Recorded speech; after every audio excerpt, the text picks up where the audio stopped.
Assalamualaikum warahmatullahi wabarakatuh. Perkenalkan, nama saya Maisha Aurea Ramiza, NIM 124030770 dari kelas 2C Ekonomi Syariah. Baiklah, di sini saya akan menyampaikan sebuah materi yang berjudul Bahasa Baku sebagai tugas mata kuliah Bahasa Indonesia. Apa sih definisi bahasa baku? Nah, bahasa baku adalah ragam bahasa resmi yang digunakan sesuai dengan kaidah tata bahasa dan ejaan yang berlaku dalam Kamus Besar Bahasa Indonesia. Bahasa baku adalah variasi bahasa yang telah dibakukan dan digunakan sebagai standar dalam komunikasi formal, seperti dalam pendidikan, pemerintahan, media, dan lain-lain. Bahasa baku berfungsi sebagai alat komunikasi yang efektif dan jelas dalam situasi formal, serta mempromosikan keseragaman dan kesepakatan dalam penggunaan bahasa.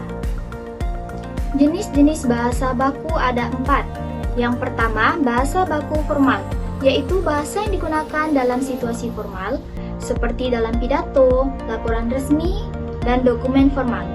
Yang kedua, ada bahasa baku informal, yaitu bahasa yang digunakan dalam situasi informal seperti dalam percakapan sehari-hari dengan teman ataupun keluarga. Yang ketiga, bahasa baku lisan. Bahasa baku ini digunakan dalam komunikasi lisan seperti dalam percakapan ataupun pidato. Dan yang terakhir adalah bahasa baku tulis, yaitu bahasa yang digunakan dalam komunikasi tulis seperti dalam surat, laporan, ataupun artikel. Ciri-ciri bahasa baku. 1. Mengikuti kaidah tata bahasa dan ejaan. 2. Menggunakan kosakata baku atau terdaftar di KBBI atau Kamus Besar Bahasa Indonesia. 3. Tidak dipengaruhi logat atau dialek daerah. 4. Tidak menggunakan bahasa gaul atau informal. Dan yang terakhir, digunakan dalam situasi resmi atau formal. Fungsi bahasa baku sebagai alat komunikasi resmi antar warga negara. Yang kedua, identitas dan pemersatu bangsa Indonesia. Yang ketiga, pedoman dalam pembelajaran dan penulisan ilmiah.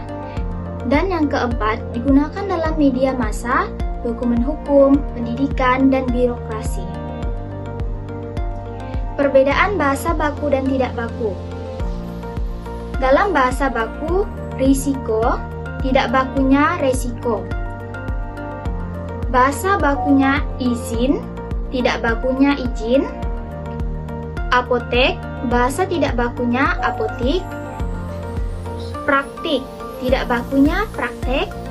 Televisi, tidak bakunya TV. Dan yang terakhir, bertanggung jawab, bahasa tidak bakunya tanggung jawab. Kapan sih penggunaan bahasa baku itu digunakan?